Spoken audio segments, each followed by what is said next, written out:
A lei de Deus incluía a seguinte ordem para todo rei: não deve multiplicar esposas para si, para que seu coração não se desvie. Salomão ignorou esse mandamento ao casar-se com mais de 700 mulheres, o que infelizmente o levou a se afastar de Deus devido à influência negativa de suas muitas esposas. Você já se perguntou por que, no Antigo Testamento, os homens tinham várias esposas? Já foi confrontado por alguém dizendo que Deus permitia a poligamia, visto que era uma prática comum no passado? Se isso já aconteceu com você, é essencial que assista a este vídeo até o final para entender os motivos por trás dos casamentos polígamos na antiguidade. Hoje, vamos explorar a poligamia no Antigo e no Novo Testamento, analisando sua origem na Bíblia e ao longo da história humana, além de discutir por que Deus permitiu essa prática no Antigo Testamento. A poligamia é definida como o casamento de uma pessoa com mais de um cônjuge. O primeiro relato de poligamia na Bíblia aparece em Gênesis 4, quando Lameque tomou 2 esposas.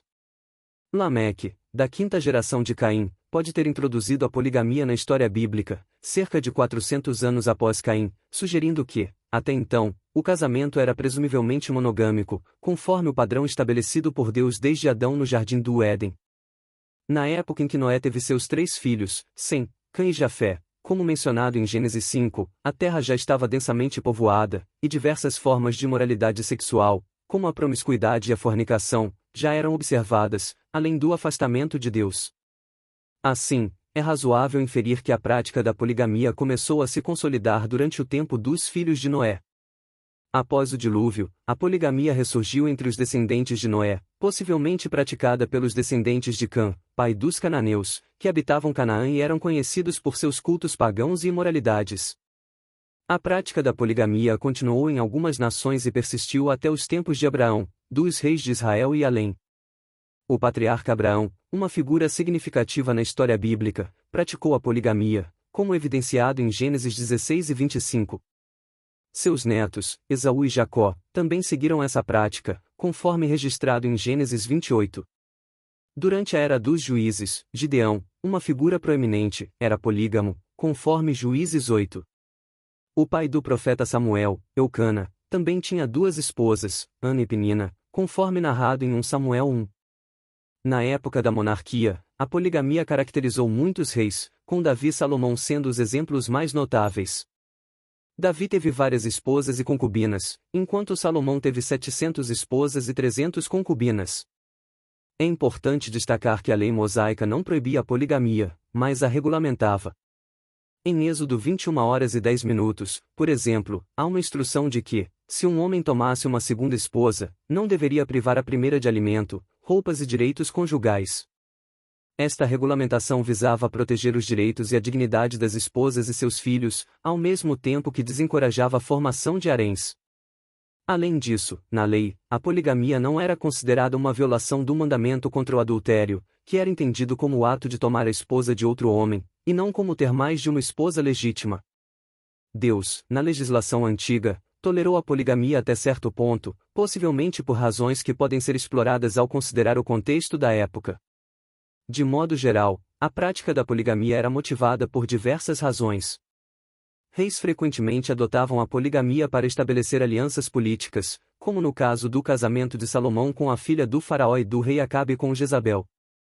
Outro motivo frequente era a busca por aumentar a descendência masculina, visto que, naquela época, ter muitos filhos era vantajoso, especialmente devido às guerras constantes. A infertilidade da primeira esposa também levava alguns homens a buscar uma segunda esposa. Outro fator que influenciava a aceitação da poligamia era a discrepância numérica entre homens e mulheres, frequentemente causada pelas mortes nas guerras. Em sociedades antigas, onde mulheres solteiras tinham pouco acesso à educação e trabalho, e dependiam inteiramente de seus familiares para sustento, a poligamia poderia ser vista como uma alternativa mais estável do que a prostituição ou a escravidão. Embora a poligamia fosse uma prática tolerada, ela muitas vezes resultava em conflitos entre as esposas. A Bíblia apresenta diversos exemplos dos problemas gerados por casamentos polígamos. Um exemplo é o de Sara, esposa de Abraão, que enfrentou desafios ao sugerir que Abraão tivesse um filho com sua serva, Agar, na tentativa de garantir um herdeiro. Outro exemplo é o de Jacó, cujas esposas, Lia e Raquel, competiam por sua atenção, o que gerou rivalidade e desavenças.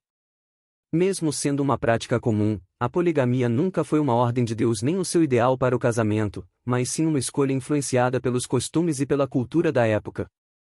Com o Novo Testamento e o Novo Pacto estabelecido por Jesus Cristo, o modelo ideal de casamento, conforme instituído por Deus, é o monogâmico, onde cada homem deve ter uma única esposa e vice-versa. Paulo, em suas cartas, reforça a desaprovação da poligamia e destaca que os líderes cristãos, como bispos e diáconos, devem ser maridos de uma única esposa. Jesus também reafirmou o modelo monogâmico ao citar Gênesis, destacando que, no princípio, Deus criou o homem e a mulher para serem uma só carne, e que o que Deus uniu, ninguém deve separar. Portanto, o casamento monogâmico é o padrão estabelecido por Deus e deve ser o modelo seguido pelos cristãos. Se este estudo bíblico foi útil para esclarecer o padrão correto de casamento estabelecido por Deus, compartilhe-o em suas redes sociais e ajude a disseminar a palavra de Deus. Deixe seu comentário sobre o vídeo e lembre-se, Jesus está voltando, esteja preparado para encontrá-lo. Se você ainda não se arrependeu, ainda há tempo. Vá ao seu quarto, feche a porta e fale com Deus. Ele vai te ouvir. Deus abençoe.